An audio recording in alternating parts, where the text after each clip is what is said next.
Maka sebab itu kata para ulama, yang dimaksudkan dengan kalimatul haq atau kalimatul adlin, kalimah yang hak, yang benar, dan kalimah yang adil, dia ada 3 ciri. Kalimah yang benar ni dia ada 3 ciri. Mana-mana ulama, mana-mana pendakwah, mana-mana individu bagi nasihat raja, bagi nasihat pemerintah, nasihat itu yang dikatakan kalimatul haq ada 3 ciri. Ada 3 ciri-ciri. Ada qasaid dia, ada keistimewaan dia, ada 3 ciri dia. Apa ciri yang pertama? Ciri yang pertama, rujuk ila kitabullah wa sunnah Rasulullah. Mengajak pemerintah kembali kepada kitab Allah dan sunnah Rasulullah. Yang kedua yang dikatakan kalimatul adlin, kalimah yang adil, ialah mengajak pemerintah untuk mengambil manfaat dan meninggalkan mudarat kepada umat. Satu, ajak dia kembali kepada kitab Allah dan sunnah Rasulullah. Nombor 2, ajak dia kepada maslahat dan meninggalkan mudarat. Pemerintah nak buat projek itu membahayakan alam sekitar, kita ajak dia, kita nasihat dia, mencegah ma'ruf nahi munkar, kita tegur perbuatannya, ajak dia buat benda maslahat, benda baik, tinggalkan mudarat, meninggalkan perkara-perkara yang mudarat. Yang ketiga kata para ulama, apabila disebut kalimatul haq, kalimat yang benar di hadapan pemerintah, maka kalimat yang benar bermaksud menyampaikan kepada pemerintah al-waqi', al-asl, situasi yang sebenar, maklumat yang sebenar, yang tabiqul waqi', yang betul-betul berkenaan dengan realiti. Beritahu kepada pemerintah realiti yang sebenar apa dia. Ini yang sebenar yang tak disampaikan oleh para penasihat atau wazir atau menteri-menteri dia. Maklumat yang tepat. Maka ini yang dimaksudkan dengan kalimatul haq inda sultanil jahil. Maka sebab itu kata para ulama ada 3 maksud kalimatul haq. 1, ajak kembali kepada kitab Allah dan sunnah Rasulullah. 2, bawa maslahat, tinggal mudarat. Yang ketiga, kita menyampaikan kepada pemerintah realiti yang sebenar yang berlaku dalam masyarakat.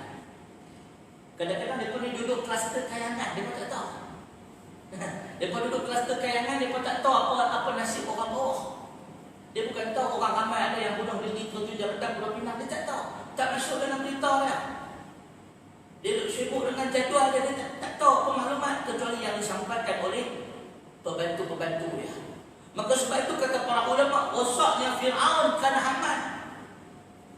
Rosaknya Fir'aun kerana Haman, kerana menteri dia, kerana pembantu dan pengiring-pengiring dia.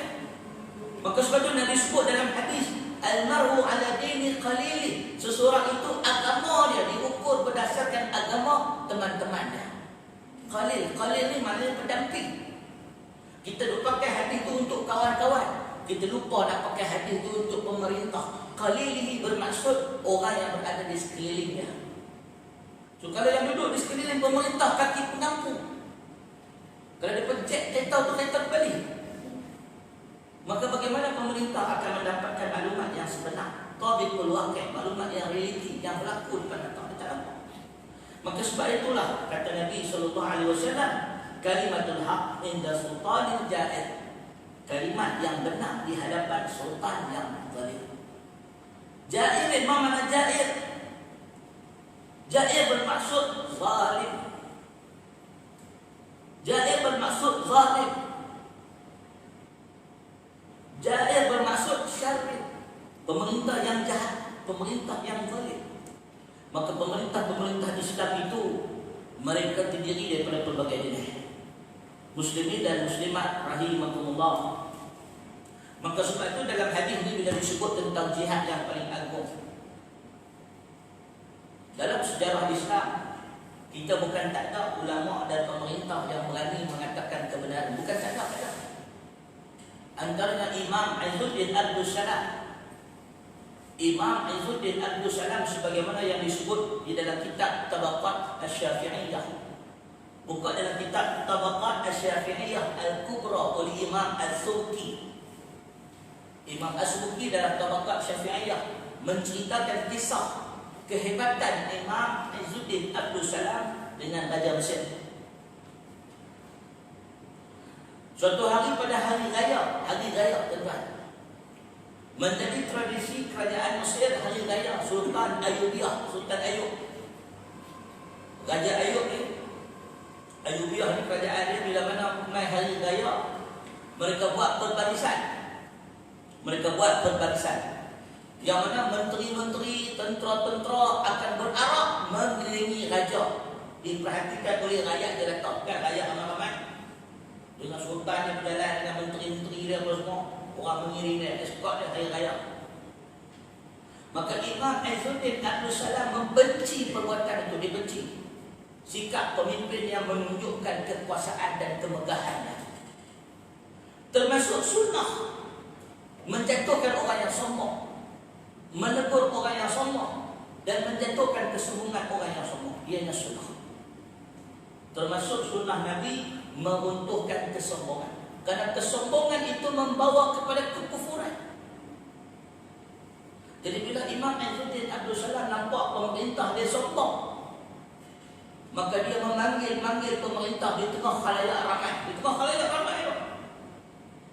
Imam Izzuddin Abdul Salam dia berkata kepada Sultan Ayyub, dia kata, wahai Ayyub, ya Ayyub, ya Ayyub, ya Ayyub. Bagi Ayyub kan. Maka mula-mula tidak dihiraukan, lama-kelamaan suara itu menjadi gangguan.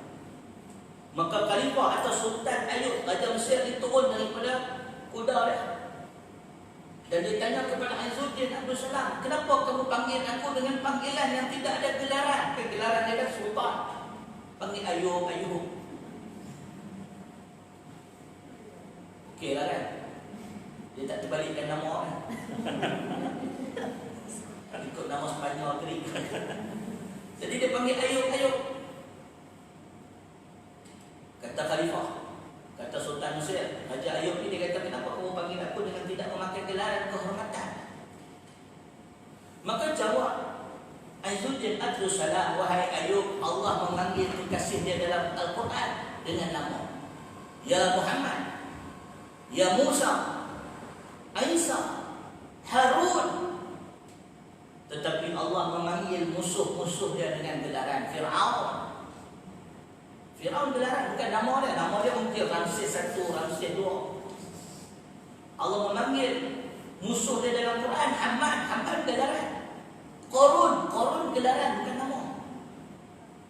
Maka kata para ulama, Allah Subhanahu wa ta'ala bila dia memanggil musuh dia, dia panggil dengan gelaran kehormat. Sebagaimana Allah memanggil Abu Lahab, tabat yada Abi Lahab wa tab. Abu Lahab nama sebenarnya ialah Abdul Uzza bin Abdul Muttalib. Kenapa dipanggil dengan Abu Lahab? Abu Lahab ini bermaksud orang yang berwajah cantik. Lahab itu bermaksud wajah yang bercahaya, ceria. Lahab ni maknanya api yang menyala. Maknanya wajah itu macam api menyala-nyala, bersinar. Macam ulama Syiah dulu spotlight kat muka tu. Abu Lahab, bapa orang yang berwajah cantik, berwajah ceria, berwajah bercahaya. Isteri dia Ummu Jamil, wanita, ibu orang yang cantik. Ummu Jamil, makcud. Jadi Allah Subhanahu wa ta'ala memanggil musuh dia dengan gelaran yang mereka bangga-banggakan. Tetapi Allah tidak memanggil orang-orang yang beriman kecuali dengan nama mereka. Maka Sultan Mesir pun terdiam dengan jawapan Izzuddin Abdul Salam. Lalu berkata Sultan Mesir, wahai Izzuddin, apa yang kau nak panggil aku tengah orang ramai ni? Maka kata Izzuddin, wahai Ayyub, bagaimana engkau akan berhadapan dengan Allah apabila negeri jajahan kau di Mesir ini masih banyak kedai-kedai yang menjual arak? Lalu ditanya kepada Izzuddin, kedai dekat mana? Tak mana ada jual arak? Maka dijawab oleh Izzuddin, di tempat daerah sekian, di daerah sekian, di kawasan sekian masih ada tempat yang menjual arak.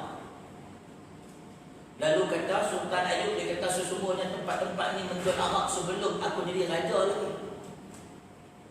Maka jawab Izzuddin Abdul Salam, wahai Ayyub, adakah engkau akan membuat alasan di hadapan Allah bahawa engkau akan berkata kepada Allah, ya Allah, aku meneruskan melakukan kezaliman ini kerana mengikut jejak langkah nenek moyang aku dan bapa-bapa aku, sebagaimana yang dikatakan oleh orang-orang musyrikin ketika mereka didakwah kepada mengikuti ajaran Nabi sallallahu alaihi wasallam. Maka Ayub pun tak nak kata apalah. Dia kata, baiklah, aku berjanji kepada engkau, aku akan cuba membasmi arak-arak ni semua. Maka Ayub pun bagi salam. Assalamualaikum, dia pun belah. Maka anak-anak murid dia tanya kepada Izzuddin, aku salam, wahai Izzuddin, wahai imam, tidakkah engkau rasa takut? Bagaimana engkau boleh berani bercakap dengan sultan, dengan raja Mesir yang memiliki bala tentera, memiliki menteri yang ramai, pengikut pengiring yang ramai? Bagaimana engkau ada keberanian sedemikian? Maka jawab Izzuddin Abdul Salam sebagaimana yang dimuatkan oleh Imam As-Subki dalam Tabaqat Asy-Syafi'iyah Al-Kubra, katanya, apabila aku memandang kebesaran Allah dan kerajaannya, apabila aku memandang kepada kebesaran Allah dan kerajaannya di dalam hati aku, maka Sultan Mesir itu seperti anak kucing di kaki aku. Beginilah para ulama sepatutnya, tidak tunduk dan tidak takut kepada raja-raja dan para pemerintah. Dia kata, bila mana dia memandang kebesaran Allah dan keagungan Allah, kekuasaan Allah, maka Raja Mesir, Sultan Ayub itu adalah ibarat anak kucing yang berada di kakinya. Dia tak takut. Demikianlah para ulama, sebagaimana seharusnya mereka bersikap tidak mendampingi pemerintah kecuali untuk memberikan nasihat yang berguna dan tidak mengambil haluan dari para pemerintah. Sebagaimana salah seorang tabi'in yang masyhur yang datang kepada Harun Ar-Rasyid ketika mana Khalifah Harun Ar-Rasyid sedang minum air. Abu Hazim Salamah bin Dinar, dia masuk kepada Amirul Mukminin. Harun Ar-Rasyid sedang nak minum air, lalu dia berkata, wahai Amirul Mukminin, nanti dulu, jangan minum. Dia kata, kalau Allah Subhanahu wa ta'ala menghalang engkau dari meminum air, Allah tak bagi engkau minum air. Sama sekali engkau tak boleh minum kecuali air yang ada dalam cawan ni.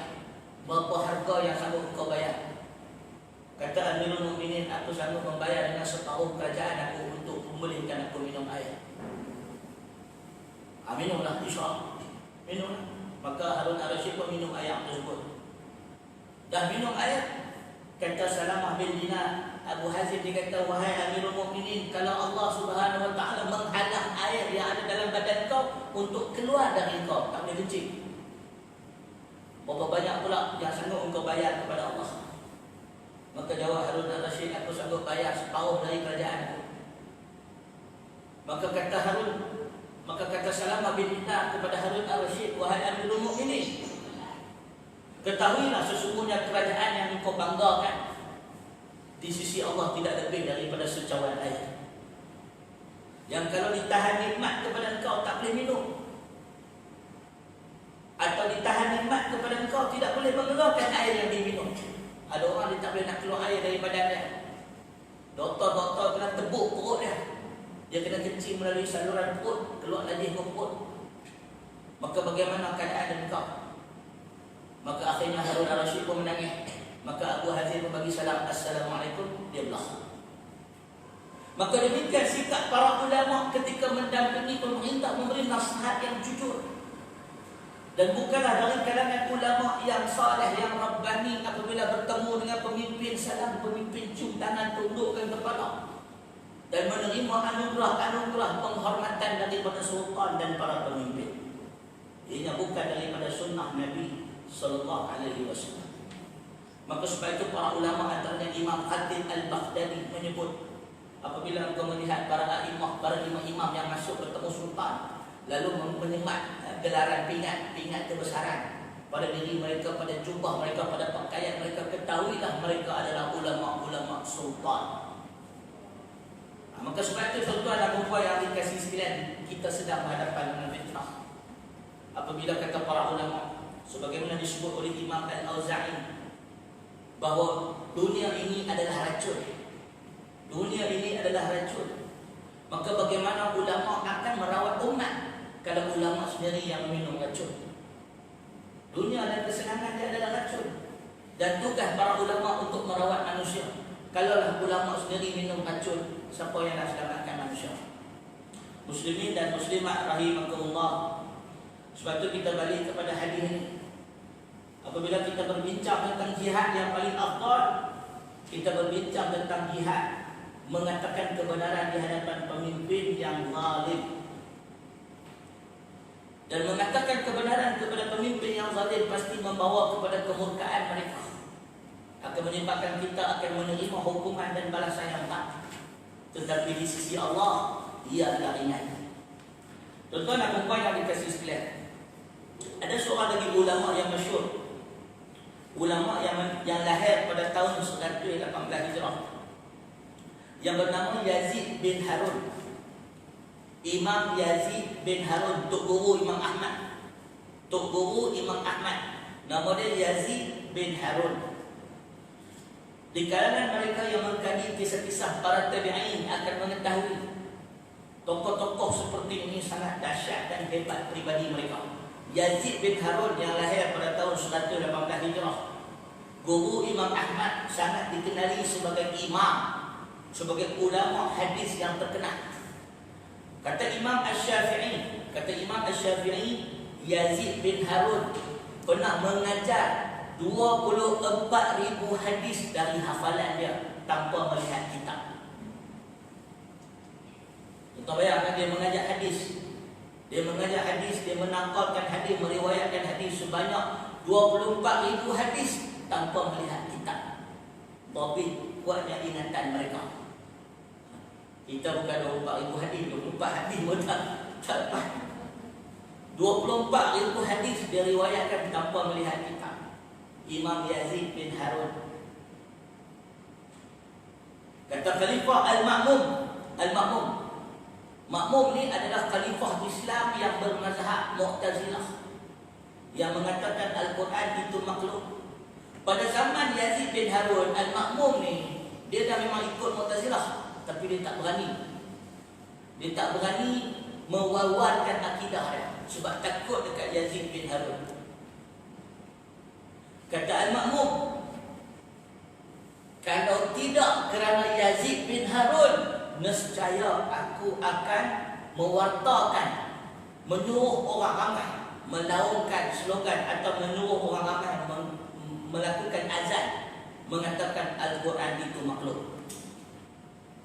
Al-Quran itu makhluk, kata Khalifah Al-Ma'mum. Dia kata kalau tidak sebab takut dekat Yazid bin Harun ni, nescaya dia suruh orang ramai pergi azan dekat masjid-masjid Al-Quran makhluk. Tetapi kerana aku bimbang dengan Yazid bin Harun ni, nanti dia akan membantah aku. Dan kalau dia bantah aku hilang kerajaan ni. Tuan-tuan, Yazid bin Harun guru kepada Imam Ahmad.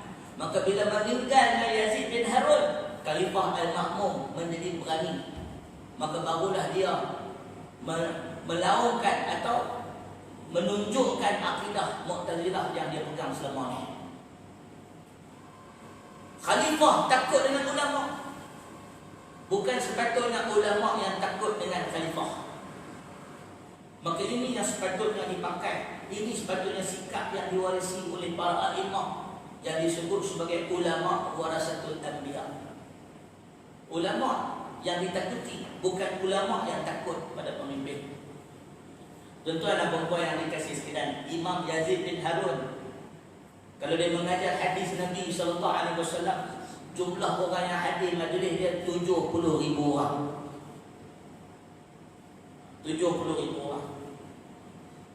Takut khalifah nak lawan dia. Hadir majlis dia 70,000 orang, kita 7 orang. Patutlah kita takut. Maka sebab itu muslimin dan muslimat rahimakumullah, apabila umat manusia dididik dengan ilmu, masyarakat dididik dengan ilmu, maka para pemimpin sekalipun fasih, mereka tidak boleh nak buat apa-apa dengan masyarakat. Bimbang dengan ulama, bimbang dengan ayat yang berilmu. Maka sebab itu para pemerintah hukam ni, dia nak rakyat dia jadi bodoh. Dia nak rakyat dia jadi bodoh, jadi bengak. Dia nak rakyat dia jadi abid, jadi hamba. Senang dia nak kontrol. Maka sebab itulah Islam mendidik umat untuk berfikir, untuk menjadi merdeka. Maka cara para hukam, para pemimpin, para taghut, tawaris. Taghut itu seorang, banyak tawaris. Para taghut ini bagaimana cara mereka mengawal manusia dan mengawal rakyat jelata. Caranya ada 4. Yang pertama ialah yang dilakukan oleh para Fir'aun, para pemimpin yang zalim sejak dari dulu sampai sekarang, melahirkan jurucakap bagi pihak mereka. Nombor 1, mengadakan penyambung bagi lidah-lidah mereka. Maka pemimpin-pemimpin yang zalim dari zaman Fir'aun sampai sekarang, sama saja metodologi mereka. Akan ada jurucakap mereka. Jurucakap. Dan di antara jurucakap mereka itu ialah para ulama-ulama yang ulama-ulama jahat. Ulama-ulama kerajaan yang akan menjadi jurucakap bagi pemimpin-pemimpin yang zalim, yang menghalalkan apa yang mereka halalkan, yang akan mengharamkan apa yang mereka haramkan. Jurucakap bagi para sultan. Yang kedua, bagaimana para a'immah meriwayatkan dan menceritakan dalam kitab-kitab mereka tentang pemimpin yang zalim, sebagaimana disebut oleh Imam Ibn Khaldun. Pemimpin-pemimpin yang zalim, bagaimana mereka menguasai masyarakat mereka ialah mengadakan perpecahan mengikut kaum, memecah belahkan kaum manusia, sebagaimana Fir'aun memecah belah kaum Bani Israel. Bani Israel dipecahkan kepada 12 kaum. Dipecahkan kepada 12 kumpulan. Bani Israel pun dipecah-pecahkan. Supaya bagaimana masyarakat berpecah, mereka boleh memimpin dan berkuasa tanpa dapat diduga. Orang berpecah. Tradisi yang sama dari zaman Fir'aun. Sebab itu Nabi Musa nak menyatukan Bani Israel, tetapi Fir'aun pandai dia pecah belah Bani Israel. Satu, dia bubuh lidah jurucakapnya dari kalangan para ulama dan sebagainya yang itu. Yang kedua ialah adanya perpecahan dalam masyarakat. Yang ketiga, kata Imam Ibn Khaldun dan disebut oleh Al-Qutubi dan lain-lain, bagaimana orang-orang yang zalim ini memerintah dan berkuasa, apa metod yang dipakai oleh mereka. Maka sesungguhnya mereka membeli rakyat dengan kesenangan. Beli rakyat dengan kesenangan, bagi duit. Mereka bagi makan, bagi minum, buat jalan raya, buat sungai Nil. Kata Fir'aun, tidakkah kamu melihat sungai Nil yang mengalir dengan kekuasaannya? Bagaimana masyarakat Fir'aun, masyarakat Bani Israel bergantung kepada sungai Nil yang mengalir, saliran air yang tersusun, piramid dan sebagainya, kemudahan teknologi. Mereka memberikan kesenangan, kemudahan awam, infrastruktur kepada rakyat, beri kesenangan duniawi kepada rakyat. Begitulah kerajaan Rom, begitulah kerajaan Parsi, dan begitulah kerajaan-kerajaan yang sebelum ini. Zaman Namrud, dia buat taman tergantung Babylon. Taman dengan tinggi, taman tergantung Babylon. Fir'aun buat piramid, Namrud buat taman tergantung Babylon. Maka setiap raja-raja ini bagaimana menguasai rakyat, berikan dunia kepada mereka. Dan yang keempat, bagaimana para pemimpin-pemimpin yang zalim berkuasa, mereka menindas dan menyekat para ulama dan para salihin daripada menyampaikan dakwah, sekat dakwah. Sama ada mereka tak bagi tauliah, sama ada mereka tak bagi tasrih kebenaran untuk bercakap dan menyampaikan agama, menyampaikan dakwah. Maka ini adalah tradisi daripada zaman Fir'aun sampai sekarang sama. Empat ni uslub yang disebut oleh Imam Ibn Khaldun sama daripada dulu dan sejarah sama. Mana